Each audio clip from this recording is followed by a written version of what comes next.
সাবেক স্বরাষ্ট্রমন্ত্রী সহ বেশ কয়েকজন বিগত সরকারের ঊর্ধ্বতন কর্মকর্তারা যারা আছেন তারা দেশের বাইরে পার্শ্ববর্তী দেশে অবস্থান করছেন। আপনার বক্তব্য অনুযায়ী আমরা প্রতিষ্ঠাকালীন সময় থেকে র্যাবের নজরদারির কথা সবাই জানি। তো বিগত ৫ তারিখের পরেও আমরা যতদূর জেনেছি যে র্যাবের নজরদারি দেশব্যাপী ছিল।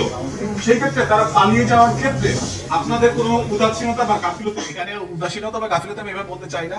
আমি বলতে চাই যে আমাদের প্রতি যে দায়িত্ব ছিল, আমরা সেই দায়িত্বে বা আমাদের যে সামর্থ্য যতটুকু ছিল সেই সামর্থ্য সবটুকু দিয়ে আমরা চেষ্টা করে যাচ্ছি, এবং আমাদের যে কর্মপরিধি সেই কর্মপরিধিতে আমাদের যতটুকু করা দরকার আমরা পুরোটাই করে যাচ্ছি। এরপরেও কিন্তু আসলে এই ধরনের সমাজে ক্রাইম থাকবে বলেই কিন্তু আমরা র্যাব মানে আইন শৃঙ্খলা রক্ষাকারী বাহিনী সবসময় আছে। ক্রাইম যদি নীল হয়ে যেত তাহলে কিন্তু আইন শৃঙ্খলা রক্ষাকারী বাহিনী দরকার ছিল।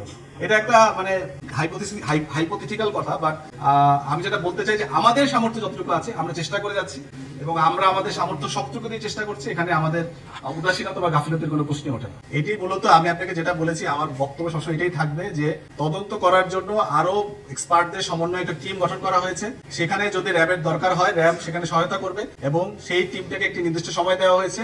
এই নির্দিষ্ট সময় পরেই সরকার যে সকল যে সময়সীমা বেঁধে দিয়েছে তার মধ্যেই আমরা কাজ করব। আমি আপনাকে একটা স্ট্যাটিস্টিক্স দিলাম যে আমরা প্রায় 1170 জনকে গ্রেফতার করেছি, আমরা 200-র উপরে অস্ত্র উদ্ধার করেছি।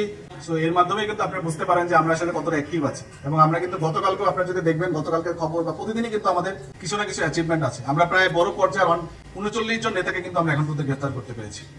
এলিট ফোর্স হিসাবে কিন্তু আসলে আপনি জানেন যে আমাদের কিন্তু প্রত্যেকটা জেলাতেও কিন্তু আমাদের কিন্তু ক্যাম্প নেই। আমাদের মাত্র 44টা জেলাতে কিন্তু আমাদের ক্যাম্প আছে। সারা বাংলাদেশে 64টা জেলা, সেখানে কিন্তু আমাদের 20টা জেলাতে কিন্তু কোনো ক্যাম্পই নেই। এবং আমাদের একটা ক্যাম্পের যে জনবল, এটা অত্যন্ত মূলত আমরা বড় বড় কাজগুলি নিয়ে আমরা কাজ করতে চাই, এবং আমাদের যে ম্যান্ডেটেড টাস্ক আছে অস্ত্র মাদক এগুলো নিয়ে কিন্তু আমরা কাজ করছি। এবং সেখানে আপনি দেখবেন যে আমরা কিন্তু এই যে আপনি ছিনতাই মাদকের কথা বললেন, আমরা কিন্তু ওই যে র্যাব 2 এর যে এখানে জেনেভা ক্যাম্প, সেখানেও কিন্তু আমরা কিন্তু অভিযান পরিচালনা করছি। সেখান থেকে কিন্তু আমরা এই ধরনের যে যারা এই সকল কর্মকাণ্ডের সাথে জড়িত তাদেরকে কিন্তু আমরা গ্রেফতার করেছি, এবং সারা বাংলাদেশে কিন্তু এই কার্যক্রম বা এই অভিযান পরিচালিত হচ্ছে। তো সেখান থেকে আমরা আমাদের সামর্থ্যের সবটুকু দিয়ে আমরা চেষ্টা করে যাচ্ছি। এবং শুধু এটাই না, আপনি জানেন যে আমাদের কিন্তু আশুলিয়া বা বাইপাইল এই সকল এলাকায় কিন্তু কিছুটা অস্থিরতা আছে। সেখানেও কিন্তু র্যাব ফোর্সেস কিন্তু কাজ করে যাচ্ছে যাতে সাধারণ মানুষ এবং সকলের জীবনযাত্রা সহনীয় পর্যায়ে আনা যায়।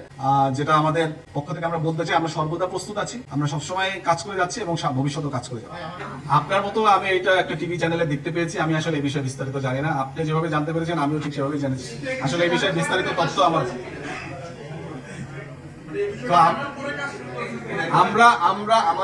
আমাদের যে সকল টিম আছে তারা অবশ্যই কাজ করছে এবং কাজ করে যাচ্ছে, এবং আমরা আমাদের সামর্থ্য সবটুকু দিয়ে আমরা কাজ করে যাবো।